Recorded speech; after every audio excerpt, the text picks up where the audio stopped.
American Egg Spotlight. I'm Chrissy Wozniak. My guest today is an experienced food processing engineer, holds a Master of Science in Product Design and Development from Northwestern University, and is a noteworthy leader in the food and beverage industry. He serves as Executive Vice President of Global Manufacturing, Quality, and R&D for Heartland Food Products Group, which is the owner of an iconic food brand that you wouldn't really immediately equate with farming. However, this company has opened a stevia farm in Central Florida. Today, we're going to talk about this innovative farming process that he's involved in and his passion to help people reduce sugar in their diets. From the Splenda brand, I would like to welcome Ricardo Reyes. Welcome, Ricardo, and thank you so much for your time today. Thank you, Chrissy. Thank you for inviting me to your podcast. So first of all, can you tell me a bit about your background? Sure. As you mentioned, I'm a food processing engineer. I am not an agronomist, but I do love agriculture. My grandfather was a farmer, and I spent many years of my childhood visiting his farm and learning from him the various aspects of farming, like corn, wheat, and sorghum. Since I was little, I always had an interest in food and beverages, and that is the reason why I decided to create an expertise in the field. And since I graduated from college, I've had the opportunity to work at 3 of the largest food companies in the world, giving me a great perspective of, how the products are created and then transported and reaching everybody's households. So about 7.5 years ago, I joined Heartland Food Products Group, which are the owners of the Splenda Brand. And I came here because the company's mission is to help people live happier, healthier, and longer lives by making it easier to reduce sugar. So this is a mission that I'm quite passionate about, and I think I found home here at Heartland. Oh, that's really awesome. And I remember my mom, back in probably the early 90s, and she tried out Splenda just like all of the other moms. And people thought it was a weight loss fad back then. But here we are 30 years later, Splenda is still available every grocery store and restaurant. So can you tell me about the company's growth and progress throughout the years? And it was originally owned by Johnson & Johnson, correct? That's correct. Yes. So Heartland Food Products Group is a family-owned, privately held company that has been focused in the development and manufacturing of low-calorie products for many years.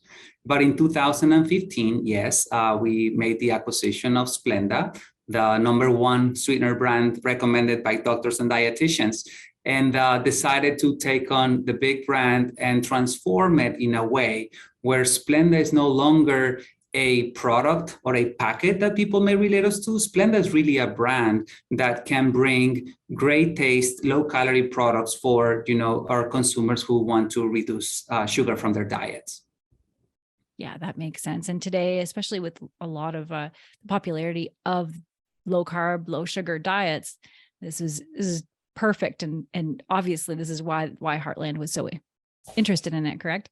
Correct. Yes. Yeah. So this is an area where it's important. I was reading actually just this morning about some trends in obesity in the US and how there is a need of reducing sugar out of our diets, calories in general, but sugar is a big contributor.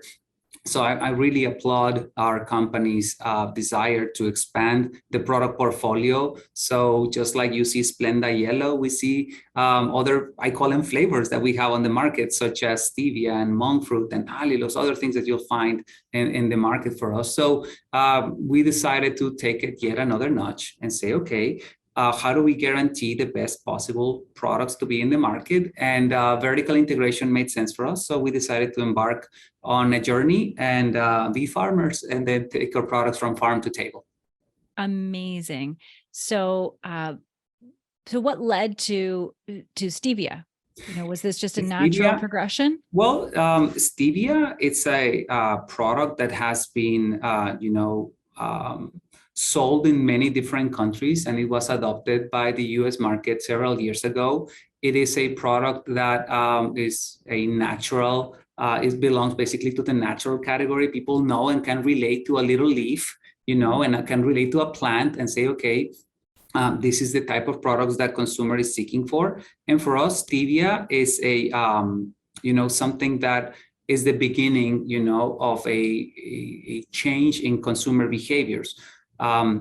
As I call them flavors, I'm a personal consumer of Splenda Yellow Classic. What others prefer stevia, others prefer monk fruit. However, in order for us to create this industry in the US, it was important that we would understand it from the very basic to guarantee the best tasting product. So stevia is a very generous plant that is perennial plant, and it made sense for us to bring it to the US as a new crop and be kind of spearheading those efforts. Wow, yeah. So tell me a little bit about the farm. So the farm is located about an hour or so drive from Tampa. If you drive northeast of Tampa on I-75, it's in Lake Panasoffkee. And this farm is designed to be able to do a propagation of our plant, and we have a field basically co-located where we can harvest the leaves of these plants when they mature. And then right next to them, we have also co-located an extraction facility. We do a water-based extraction in there, and it's basically a small footprint facility that is designed with the best technology we can find to make sure that we reduce carbon emissions. So trying to do, water conservation efforts and then just do everything in a small footprint where we can gain the benefits without having to haul, stevia long distances that you would see in the normal supply chain. Yeah, that's pretty cool. And are there tours available of the farm yet? They're not available yet, but this is something that we're considering for the future, as many people are asking us about something like this. Yeah. Yeah, that's cool. And I'd say 5 or 6 years ago, I learned for my own life the benefits of reducing or even eliminating sugar from my diet. And it's had a really broad impact on my health, surprisingly on my work life as well. So reducing sugar actually stops the blood sugar highs and lows, and it keeps your energy level up throughout the whole day, which is amazing. That was a side effect of having a reduced sugar diet. So how is stevia different from sugar? And why doesn't it affect blood sugar the same way? Oh, that's a very good question. So unlike sugar, which has about 16 calories per teaspoon, stevia has no calories. And the reason is because the steviol glycosides, that's the fancy name, those are the compounds responsible for the sweet taste in stevia. Those are not absorbed in the upper gastrointestinal tract. So they do not contribute to calories because it doesn't enter your bloodstream. So these food and beverages that are sweetened with stevia are frequently recommended to people with diabetes as an alternative to sugar sweetened products, just because you can enjoy the sweet taste without that sugar intake and obviously prevent those blood sugar spikes. Yeah, that's really neat. And plants never cease to amaze me at how different they are. You see two plants together and you'd think they'd behave the same way, but they don't. It's just amazing. Mm-hmm. And most of the stevia, the powder that we see in the grocery store, it's been imported from places like China. And having this crop grown here at the Splenda Stevia Farm in North America has so many benefits. So how is your stevia different from other stevia that's produced around the globe? Well, that's another great question. So just like everything, you would have two different corns made from different plants, and they could look different and taste different. We have evolved our plants over the past 20 years by doing cross-pollinizations, the taller plant with the plant that has a better sweet taste. And these cross-pollinizations is just very natural. You arrange them in pots in such a way that the bees will do the work for you. They will help us with this cross-pollinization. You collect the seeds, and during that process, you sow the seeds and grow new plants. Well, it takes time, right? It took us 20 years in the making of finding a plant that is actually, we believe, the best tasting profile. There are different compounds on these plants that make them taste more bitter or metallic. And not just because it's stevia, it should taste the same. So our stevia, again, through all this effort that Heartland has done, it has a better sweet taste profile that we believe is closer to sugar. Oh, that's amazing. And how does the farm benefit the environment? Well, to your point, a lot of the stevia is imported to the United States from different countries, as far as China. And the carbon emissions of that operation is astonishing. So if you imagine, most stevia operations in China are being done by, I dare to say, hundreds of small farmers harvesting their stevia leaf, drying it, and then shipping it to a large city where the manufacturing facility is located.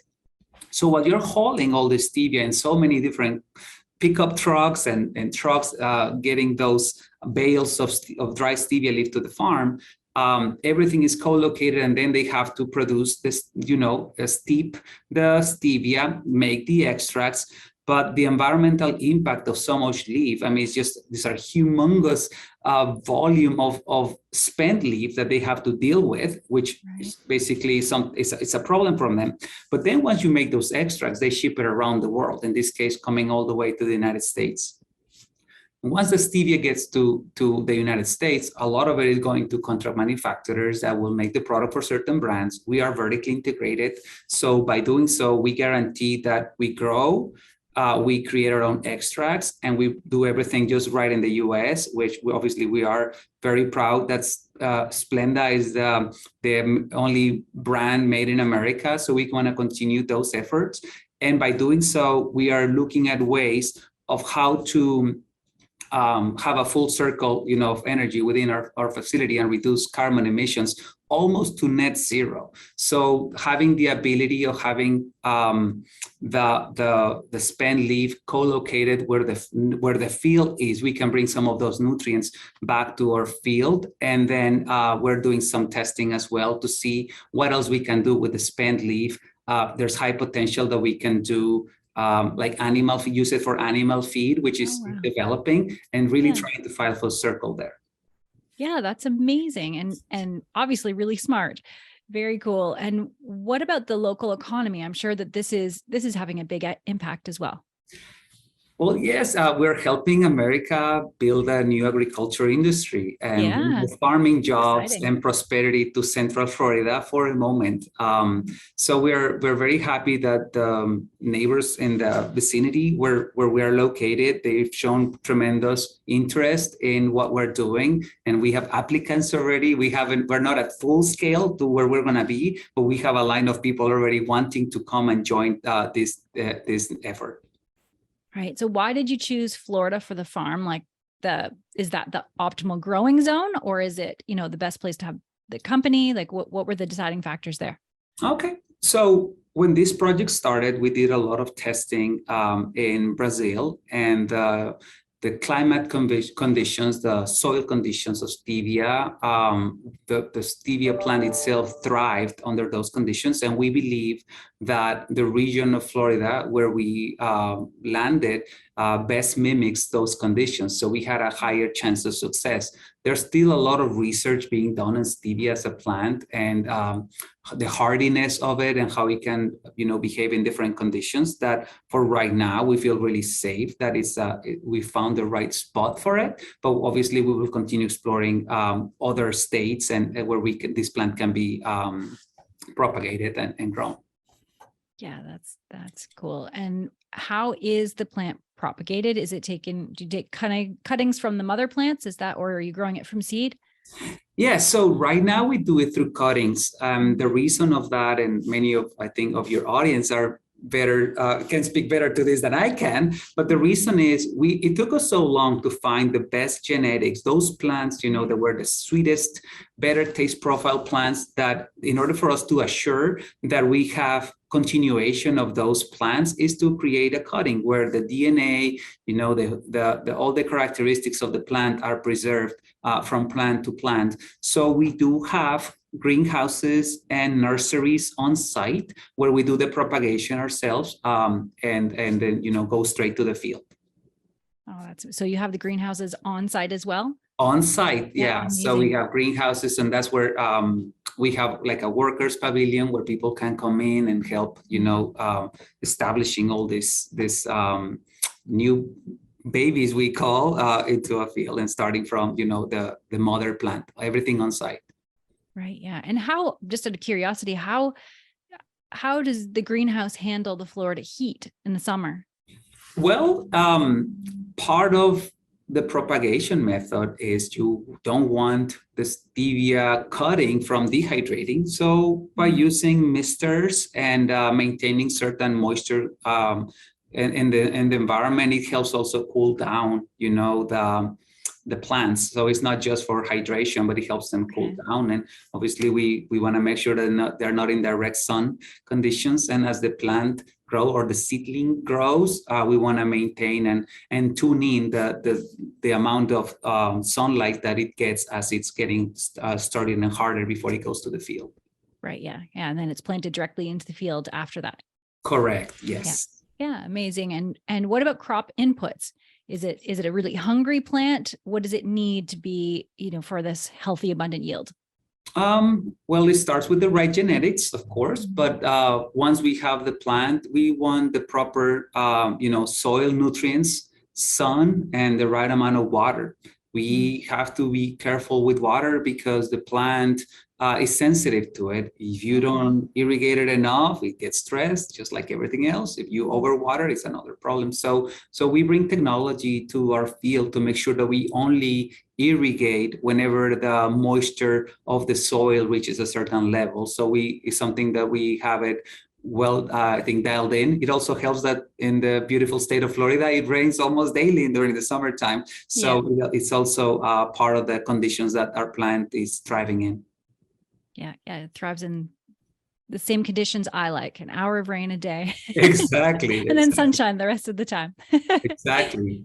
So could this be a good alternative crop for American farmers as you continue to grow, as this becomes more available in the United States? I guess probably just for the southern portion of the US? Right. We believe so. We believe this will be a great alternative, which is part of the reason why we're doing it, not just because it's good for Splenda products, but it's just it's going to be a product that the entire North American community will embrace, and they would like to know where their stevia came from. So as people are asking those questions to themselves, they will want to know, the source, the origins. Made in America is a big movement.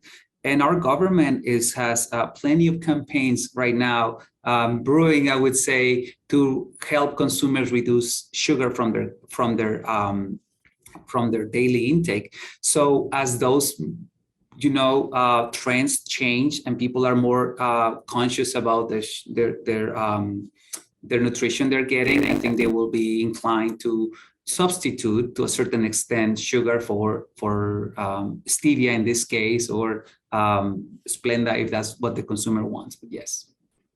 Yeah. All right. And you mentioned before that you offer monk fruit sweeteners. And so what's the main difference between stevia and monk fruit? Well, I will tell you they're just two different quote unquote flavors. The stevia has a characteristic flavor profile. We don't add, flavors to the product as perhaps other brands may do. But what we do is we just harvest from the leaf. I call them the filet mignon of the leaf. So there's many parts of the extract that taste sweet, but when you create a plant that has larger amounts of, they are called ribaldicides, which is some of those sugars or flavor compounds in the leaf. The ribaldicide D and M, those are very clean tasting. That is something that we pay attention to, and that flavor profile tastes very close to sugar. Monk fruit, on the contrary, has like an earthy flavor. I describe it almost like a licorice flavor that is also appealing to a different consumer. As a company, as a brand, we want to bring different offerings to consumers, and they get to pick which one they like better. Perhaps they would like one better than other for coffee than tea, or one for baking more than the other. So our job is to make sure that at the end of the day, our consumers are successful on their journey to reduce sugar from their diets and give them options for sure. Right. Yeah. And I know this is such a good direction as well, because I know people worry about, artificial sweeteners being chemicals, but it really does feel good knowing that this came from a farm, directly from a farm, whether it's monk fruit or stevia, right? Exactly. Yeah. So from farm to table, being able to tell that story, it's important, and it's believable, and you can see it, and maybe so we can walk through it and show people. So I think it's a big bold move. We're very proud of what we're doing. It's time, 20 years in the making to finally get there, and the company is very excited to share this news with the world. Yeah, that's really cool. And another, just out of curiosity, where does monk fruit grow? Monk fruit grows. I'm not an expert in that area. I'm not an agronomist, but it's my belief that it grows in areas with high altitude, and it's a plant that it takes like a long time for harvesting. I believe it's a vine, but I can definitely do more research and get back to your team, and then the next session we can talk about monk fruit. Yeah, that's it. A whole nother crop to talk about. Another discussion. Correct. Yeah. So I have one last question for you.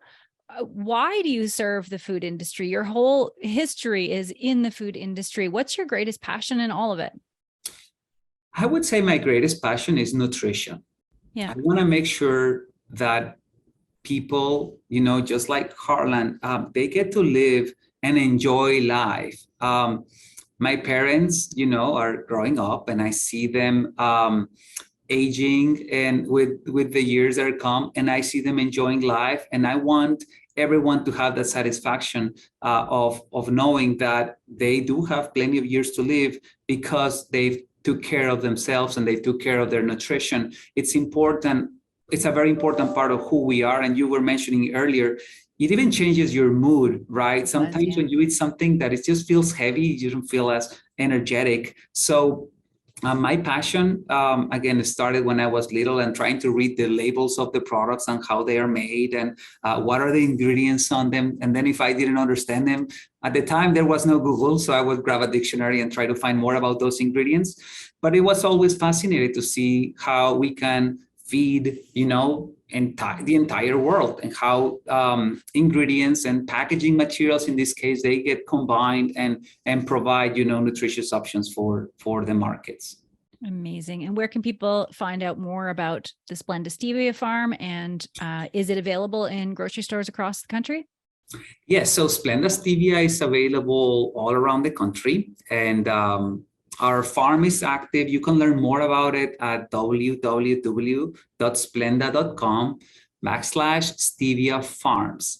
And there we have plenty of information there. And obviously, we'll keep posting online and social media more about our journey of this new farm and the product portfolio. We no longer just make, the packets or the pouch that you're used to, but if you look into it, we're creating coffee creamers sweetened with Splenda. And we're making tea and water enhancers. So if you look at our portfolio, we even have a diabetes care shake, so a protein shake for people with diabetes that is a well-balanced with full nutrition. So you can learn more about the product portfolio, and stevia obviously plays a big role. My favorite product, which you haven't asked, but I will tell you, my favorite product is a product that we just launched. It's called Magic Baker. It's an all-natural sweetener that is perfect for baking. So if you are in the mood of making cookies or a cake, I would ask you to try that and just substitute it like sugar 1-to-1, and I think you'll be very, very pleased. And that's sweetened with stevia, by the way. Oh, that's perfect. Thank you. I'm definitely going to have to try that. Okay. Yeah. Well, thank you so much, Ricardo, for joining me today. That's a great information and it's a super interesting new crop. So I think our listeners are definitely going to be excited to hear about it. Thank you. Thank you so much again for inviting me. And thanks to all who are watching or listening. If you want to learn more, the links are provided in the show notes. And don't forget to subscribe to North American Ag Spotlight on YouTube, Rumble, Telegram, AgFuse channels. And the podcast is available on Spotify, Apple, Stitcher, Amazon, or wherever you listen to podcasts. And have a great day. Thank you.